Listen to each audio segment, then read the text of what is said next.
Magandang araw mga ka-PTEC. Welcome po sa isang video para po sa ating PTEC LET, the Licensure Examination for Teachers, para po dito sa upcoming na March 2024 LET. So we'll provide you with a list of professional education questions, primarily anchored on the assessment of learning. So this will be our session number 15 that will include 25 items under Prof Ed assessment of learning. So let's start. For question number 1, what is the primary purpose of classroom assessment? A, to rank students based on their performance. B, to monitor student progress and learning. C, to increase workload for teachers. Or letter D, to create cooperation among students. Looking at the different options, to rank, to monitor, to increase workload, or to create cooperation among our students, ang tamang sagot po natin dito ay letter B, to monitor student progress and learning. This is the primary purpose po, mga ka-PTEC, ng ating classroom assessment. Hindi po siya ginagamit in order to rank students based on their performance, but primarily ito ginagamit po natin to monitor student progress and learning. So there are a lot of information that can be derived from any classroom assessment results, but overall, the primary purpose of which is to monitor student progress and learning. Question 2. In the context of DepEd Order Number 8 Series of 2015, which of the following is not an example of summative assessment? A, written works. B, performance tasks. B, C, quizzes. Or D, quarterly assessment. You have to take note that the DepEd Order Number 8 Series 2015 ay hindi pa po ito binabago. Hindi pa ito binago, mga ka-PTEC, no? So meron pa rin po tayong sinusundan na 2015 guidelines when it comes to classroom assessment. And among the different summative assessment na piniprescribe ng ating DepEd, ang written works ay kasama, ang performance task ay kasama, ang quarterly assessment po ay hindi, ang quarterly assessment ay kasama. So quizzes po ang tamang sagot dito as not an example of a summative assessment. Primarily, there are 2 points that we would like to clarify on question number 2, yung tinatawag natin na formative assessment at saka yung summative assessment. Ang tatandaan mo lang dito, mga ka-PTEC, ay ang formative hindi po ito graded. It may be recorded, it may be recorded, yes, but it can never be graded, no? Hindi po ito binibigyan ng grade, yung tinatawag natin na formative, because the formative purpose is to provide clear direction on instruction. It will provide information on the level of learning, no, yun na nangyayari sa isang klase. But ultimately, ang ginagamit lang natin for the for grading purposes ay ang summative assessment. In DepEd Order Number 8, Series of 2015, binabanggit doon na 3 lang ang summative test na ating bibigyan ng grade.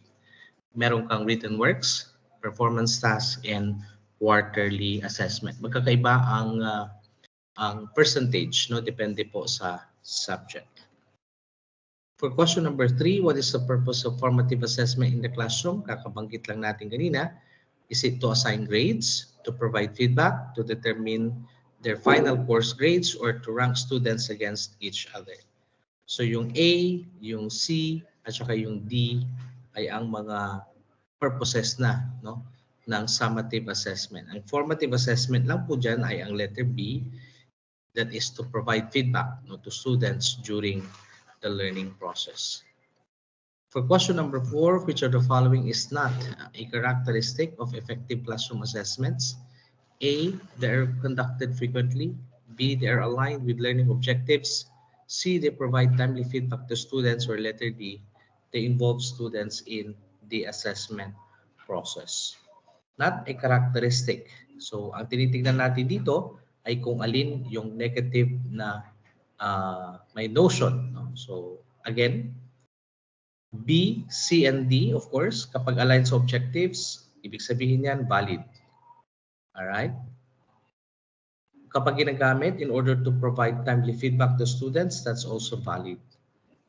If it is being used, no, along with that, is that the learners are being involved in the process of assessment, especially in terms of the procedure or the scope that will be evaluated. Ito ay mga punto, no, na ginagamit natin in the manner of assessing our learners, but they are not necessarily, no, yung kumaga among the different options, yung conduct of which in a frequently manner ay hindi po, dahil dapat ang pag-conduct po natin ng assessment ay nakadepende po yan sa situation in terms of, are the learners making use of the formative or will they be making use of the summative. No? So yung term na frequent among all, no, the different options na nabanggit natin, this is the list na pwede mong i-consider, no, na characteristic ng classroom assessment. Hence, ang sagot natin for number 4 ay letter A. For question number 5, which type of assessment is used to evaluate student learning at the end of a unit or a course? Ito po ay tinatawag nating summative assessment. No? Ang summative assessment ay ginagamit natin to generate the rank, makuha natin yung overall course grade ng isang estudyante, academic performances, level ng academic performances nila. Yan ang purpose why we are doing yung summative assessment. Okay, that's way different with that of the formative assessment, because the formative assessment will provide naman yung a benchmark on how ready the learners are to take up yung ating summative assessment. For question number 6, what is the purpose of diagnostic assessment in the classroom? Kaya nga tawag po natin doon ay diagnostic, no? Assigning grades ba sa mga learners, providing feedback to students during the learning process, determining students' prior knowledge and understanding, or D, to rank, no? To rank students against each other. So ang tamang sagot po natin for number 6 ay letter C, to determine students' prior knowledge and understanding. For purposes of assessment ay diagnostic, formative, no, and summative. No? So, kasama ito dun sa purposes ng assessment na binabanggit natin, at ang diagnostic ay ginagamit in order to determine, no, yung prior knowledge ng ating mga estudyante, no, for understanding, determining the students' prior knowledge and understanding. For question number 7, which of the following is an example of an authentic assessment task? Pag sinabi natin na authentic, ito'y maraming mga mukha, kagaya ng problem-based learning, kasama na po diyan. Ultimately, ang authentic assessment, ang tamang term, no, na pwede natin i-refer sa kanya is that there is an actual application of concepts. Kaya nga ang tinicheck natin dito pag authentic assessment is that we are always considering the use of yung mga different performance tasks, no? The different performance tasks. This performance task will allow the learners, no, to apply what they have learned, not only in terms of the level ng understanding, but more importantly in the level of creating something out of what they know. So in here, ang tamang sagot natin ay group project. Ang multiple choice, ang essay at ang true or false quiz ay mga tinatawag nating written works items or the written works materials. At hindi po ito nagbibigay ng opportunity sa mga learners to apply, no, and be able to show what they have learned in terms of the output that they will be producing. Question number 8, what is the benefit of using rubrics in classroom assessment? Ang rubrics ay ginagamit natin in order to, tingnan natin, A, they make assessment more subjective. They increase workload for teachers. They provide clear criteria for evaluating student performance. or they increase student creativity. Seemingly, it's obvious along this line because we would like to point out na yan ang gamit ng tinatawag po natin na rubrics. Dalawang klase generally ng rubrics, meron kang holistic at meron ka ding tinatawag na analytic. Ang holistic rubrics ay ginagamit natin kapag quick judgment ang kinakailangan, samantalang ang analytic rubrics ang ginagamit naman natin when there is a need, no, to determine, no, the details of the performance of the learners along a particular criterion or along a particular competency. All right, so for number 8, it's letter C. Number 9, which of the following is a disadvantage, no, of using only traditional paper and pencil test for assessment? So pag hindi ka gumagamit ng performance assessment at puro traditional paper and pencil test lang ang ginagamit mo, ano daw ang disadvantage? A, they only provide feedback to students. They limit opportunities. Letter B, for students to demonstrate the real life world skills. They are easy and quick to grade. They encourage student engagement and participation. Ayan, lumabas na yung sagot kanina. Nagkakaroon ng limitation, no, yung ating mga learners to demonstrate the real world skills. No, this is the response of the educational system, not only in the country but in the global scale, sa paggamit noong non-traditional paper and pencil test, because the ability of the learners, no, to demonstrate something out of what they know cannot easily be assessed or evaluated if the teacher will always make use of a traditional written works, no, or yung traditional na paper and pencil testing. Okay, so for number 9, it's letter B. For number 10, which assessment strategy involves students in setting their own learning goals and evaluating their progress?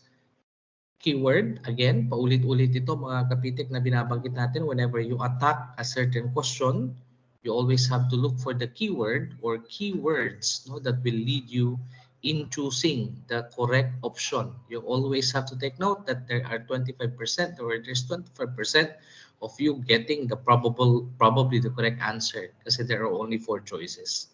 So for question number 10, ang keyword natin doon ay setting own learning goals. No? Setting own learning goals. So hindi siya peer, hindi siya teacher, hindi siya group, external ang mga yan, but rather it's a self-assessment. For number 11, what is the primary purpose of providing feedback to students during assessment? Pag nagbibigay ka ng feedback after every assessment activity, ano daw ang nagiging purpose nun? A, to assign grades, to motivate students to perform better, to guide students' learning and improvement, or letter D, to encourage students from taking risks. For number 11, the correct answer is letter C, no? To guide students' learning and improvement. Whenever we provide feedback as to how they perform, not only in the written works but also in the performance tasks, we are providing our learners, no, the necessary guidance, okay, in terms of what else they should focus on, the things that they already have mastered, and the things that they need to provide more time, no, to deal with, as these competencies are not being mastered at the moment.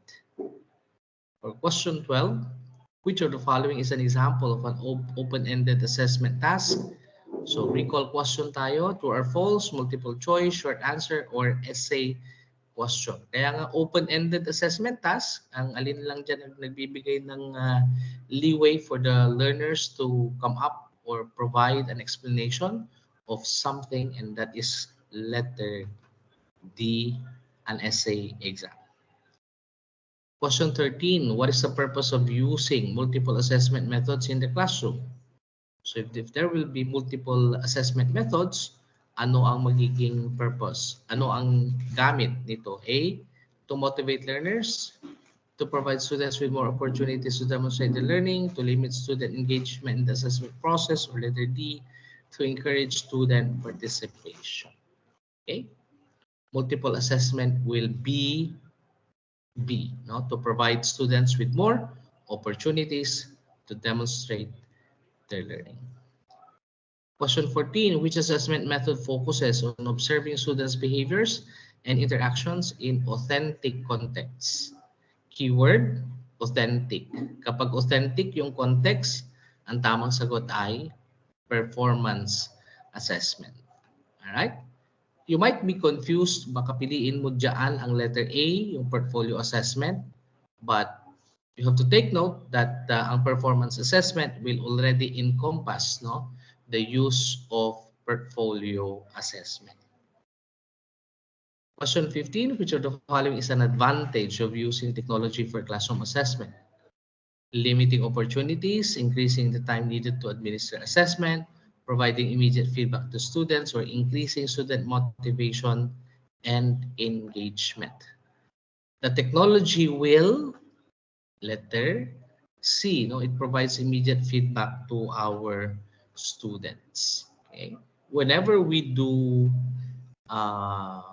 assessment in whatever form, no, either summative or formative, we always, no, have to provide, no, yung necessary feedback as to how the learners are faring.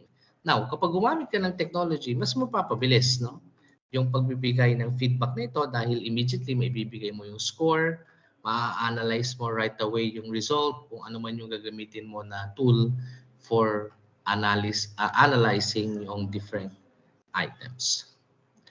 Question 16, what is the purpose of norm reference assessment? Norm reference assessment. A, to measure students' mastery of the specific learning objectives. B, to rank students against each other. C, to provide feedback to students during the learning process. Or letter D, to evaluate student progress over time. Dalawang klase ng referencing. Meron tayong criterion referencing at meron ka din tinatawag na norm referencing. Pag norm ang pinag-uusapan, we consider the score of all the members of the class who took the test.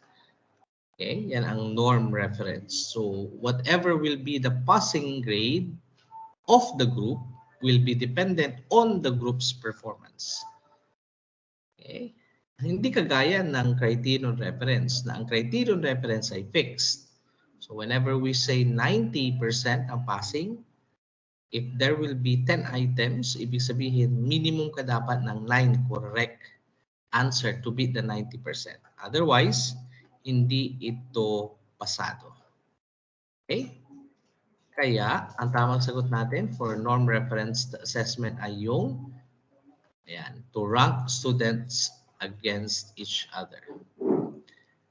All the rest ay ginagamit na po natin for, like say for example, for letter A, to measure students' mastery of the specific learning objectives. Hindi po ito directly related to either norm or criterion. Letter C naman, to provide feedback to students during the learning process. That would be good. However, hindi ito yung punto, no, ng norm reference. Ganon din yung letter D, to evaluate student progress over time. Question 17, which of the following is an example of a performance-based assessment task? So performance-based assessment task, true or false, multiple choice, science experiment, or fill in the blank worksheet. So it's already given. Correct answer natin dyan ay science experiment. It's an example of a performance-based assessment. Question 18, what is the benefit of using peer assessment in the classroom? A, increasing student motivation. B, highlights opportunities for student collaboration. C, encourages students to take responsibility for their own learning. Or D, it encourages student participation. For question number 18, technically, you have to know more about peer assessment. Ang sagot natin dyan ay letter C. It encourages students to take responsibility for their own learning. 19, which of the following assessment methods allow students to showcase their skills and knowledge through a real-world task? So, ilang beses natin nabanggit yan? It's letter A, authentic assessment. Standardized testing, hindi po ito yung directly related dun sa tinatanong natin na that would allow them to showcase their skills. No? Traditional paper and pencil test related kay letter B. Norm reference assessment ay hindi directly related to the STEM. Question 20. What is the primary goal of assessment accommodations for students with disabilities? A. Increasing academic standards, providing equal access, letter B, to exclude students with disabilities, or D, to increase workload for teachers. Ang keyword natin dito, mga ka-PTEC, ay goal of assessment in terms of the context of yung ating mga students with disabilities. So letter B, to provide equal access to different assessment opportunities. Which of the following, question number 21, is an example of a performance indicator used in classroom assessment? A, grade point average or the GPA. B, student attendance rate. C, mastery of specific learning objectives. Or letter D, length of time spent on an assessment task. So kapag sinabi natin na indicator in a classroom assessment, we talk about letter C, no? The mastery of specific learning objectives. All the rest ay hindi na natin ito ginagawang indicator of a good assessment or classroom assessment strategy. Question number 22. What is the purpose of setting clear assessment criteria and standards? Pag klaro ang assessment criteria and standards, anong nangyayari? Letter C, no? To provide guidance for students and teachers. So, halimbawa, gumamit ka ng rubrics kapag naka-indicate doon anong mga criteria ang i-consider and how each criteria will be evaluated. That is the very purpose of using or setting a clear assessment criteria and standards to our learners. In that way, the learners are being provided with guidance, no?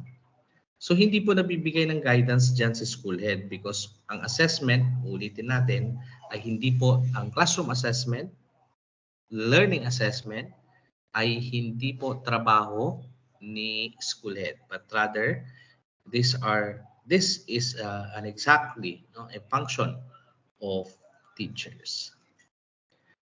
Question 23, which of the following is an example of an informal assessment technique? Informal means letter C, no? Classroom assessment po yan, or classroom observation, I mean. Portfolio assessment, standardized testing, and peer assessment are all considered to be formal assessment technique. Ang classroom observation, it has many phases. You can see about yung kanilang level of participation, the level of engagement na nakikita mo sa isang estudyante or mga estudyante mo. When you take note of all of this will be included under classroom observation. Second to the last, number 24, the purpose of using assessment data to inform instructional decisions. A, to recognize student performance, to maintain the status quo, to personalize instruction, or to manage teacher workload. Anong keyword natin? Informing instructional decision. Kapag may result, the result will provide data, and the data will tell you, no, about how the data will influence, no, instructional decisions that will be made either by the instructional manager or the school head. So ginagamit natin ito to personal instruction and support student learning. Finally, for number 25, which of the following statements best describe the role of assessment in the learning process? According to DepEd Order number 8, Series 2015, isa lang po yung nabanggit dito na role ng assessment in the learning process, and that is letter B, integral part of the learning process. Bakit siya integral part? Because it is at the middle. When you have already watched the 3-part series of assessment of learning in our YouTube channel, makikita mo doon yung kahalagahan ng assessment, and it was thoroughly discussed in those videos. So nababanggit po ng DepEd Order number 8 that ang assessment po ay ang isang integral part of the learning process. Alright? Mga ka-PTEC, maraming salamat sa inyong panonood. Kaya please like, comment, share, and subscribe for more relevant Let Review videos. There will be more that will be shared para po sa inyo, and good luck future licensed professional teachers. Maraming salamat and magandang araw.